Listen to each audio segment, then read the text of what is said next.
Baru beberapa hari kita tinggalkan bulan Ramadan tersebut yang sudah kita tenun, kita tata rapi tersebut, kemudian kita lepas lagi. Dengan apa? Dengan kemaksiatan kepada Allah Azza wa Jalla. Mata kita yang di bulan Ramadan kita jaga baik-baik untuk kita tidak melihat sesuatu yang diharamkan oleh Allah Azza wa Jalla.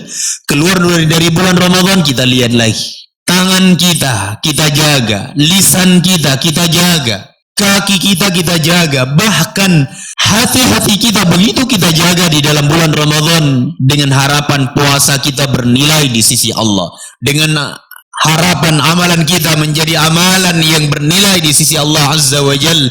Namun terkadang kita ini bagaikan seorang wanita yang menunun, kemudian setelah menjadi sehelai kain kemudian dia lepas lagi dengan kemaksiatannya, dengan perbuatannya yang tidak baik.